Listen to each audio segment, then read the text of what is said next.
Hello everyone, I'm Mama Cinin again. Welcome back to my YouTube channel. At kung ikaw ay isa sa naghahanap ng pwedeng mahiraman ng pera through online, ay perfect itong video na to dahil meron na akong i-share sa inyo na matagal na siyang ola at marami na ang gumamit sa kanya. So, titignan natin kung ngayong 2024 ay nag-update or nag-upgrade pa talaga ang pautangan na ito. So, nag-research din ako tungkol dito and based naman sa aking research, ay maganda raw naman at mas okay itong online loan app na ito kaysa dun sa iba na pautangan online.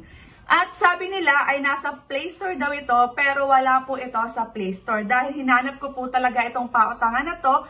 And dahil nga wala siya sa Play Store, ay nag-direct po ako sa kanilang website. So by the way nga pala ay congratulations sa ating lucky winner nitong end of May sa makakatanggap ng ating GCash giveaway na 200 pesos. Paki-email po ako and paki-message po ako sa aking Facebook account para po maklaim nyo ang inyong prizes. So ayan, go back to our topic. So, ito ay ang tinatawag na Lend Pinoy na kung saan ay nag-o-offer ito ng hanggang 100,000 pesos. So, ayan. So, kapag once na kinilig po natin ang link ng Lend Pinoy, ay meron pong lalabas na Itomo. So, fast approval and easy to apply up to 100,000 pesos with 12 months, right friend for the right time. So, click po natin ang Get a Loan. And then dito is kailangan natin siyang i-download. So, kapag na-download na po natin at kinilik po natin ang open, ay naman na i-click po natin ang get started. So, dito is get loans up to 500,000 pesos for up to 360 days with low interest rate. Hanggang 500,000 yung kanilang ino-offer. Pero before, ang ino-offer lang nila is 100,000 pesos. So, ngayong 2024 ay nag-upgrade or nag-update na nga ata sila. Your personal information is secured and protected in compliance with the Data Privacy Act of the Philippines of. So, kailangan natin mag-create ng account dahil nga bago lang tayo sa Tomo. So, create an account and then, before proceeding, make sure you meet the following criteria. Living and working in Metro Manila and Cebu, 20 years old and above, have a steady income 15K for Metro Manila and steady income 12K for Cebu, have a SSS number. So, click lang po natin ang continue.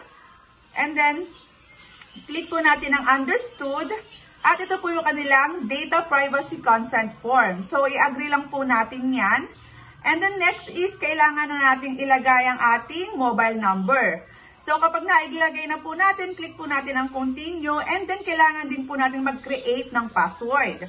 So, kapag meron na tayong password, i-click lang po natin yung privacy statement and then i-click na po natin ang continue. Dito is makaka-receive tayo ng verification code. At kapag na-i-attach po natin yan, ay nandito na tayo sa application form. So, ito na yung mga kailangan nating sagutan. So, nandito ang verification, personal information, home address, employment, financial, submit location, KYC schedule. So, papakita ko sa inyo kung ano yung nakapaloob dito sa application form. So, una is verification. So, sa verification is kailangan nating ilabas na agad yung ating valid ID na gagamitin. So, ang kanilang mga ID naman na tinatanggap is SSS ID, UMID ID, driver license, passport, PhilHealth, national ID, at marami pang iba. So, marami kayong choices na pwedeng pagpilian. So, kapag meron na tayong valid ID, ay picturean lang po natin yung harap ng ating ID and then kailangan po nating mag-selfie. So, dito ay kailangan hawak po natin mismo yung ating valid ID na ginamit. So, next naman is personal information. So, dito sa personal information, dapat ay tugma doon sa iyong valid ID na ginamit yung information na ilalagay mo dito. So, first name, last name, birthday, gender at birth, secondary phone number, primary email, civil status, education level, purpose of the loan.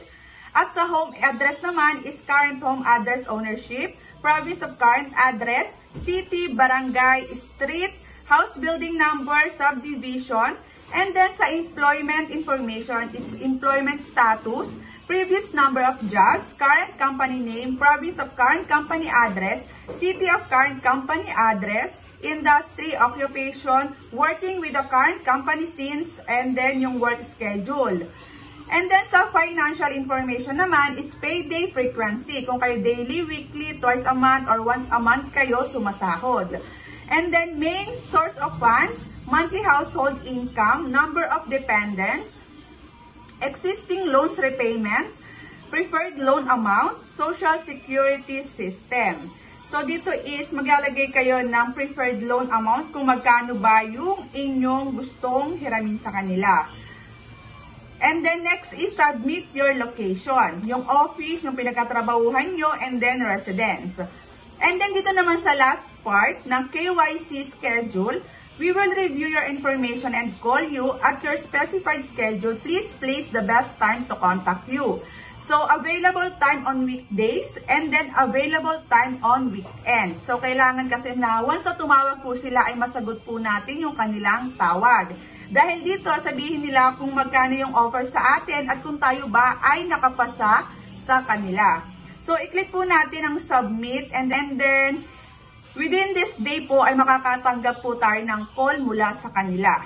So, kailangan po natin, importante po na masagot po natin yon. So,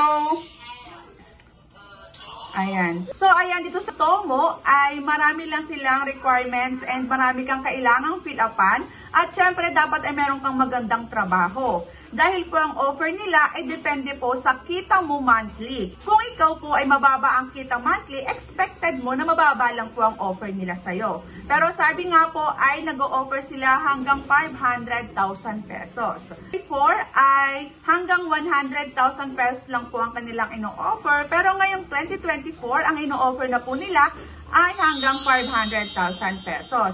And take note po ulit, ito po ay depende sa iyong kita at sa iyong trabaho. So, kung naghahanap kayo ng pwede nyo namang mahiraman pa ng pera through online, ay pwede nyo i-click yung mga nasa comment section na online loan application. At dito ay sa unang paghiram, yung iba po ay wala pong interest. Yes po, zero interest. So, pwede nyo po yung subukan. Congratulations nga pala sa nakatanggap ng cash prize. At sa mga hindi naman ay don't worry dahil meron tayong monthly giveaway. Ito ay nagaganap tuwing ika-end of the month. So, paano nga ba sumali? Dapat ikaw ay nakasubscribe, naka-like, and then lagi ka nag-iiwan ng iyong komento sa aking mga video. At magkakaroon ka na ng chance na manalo ng ating cash prize. So, hanggang dito na lang ang aking video. Sa mga hindi pa nakakapag-subscribe, please subscribe to my YouTube channel and hit the bell button para updated ka sa aking mga latest vlog. Thank you for watching.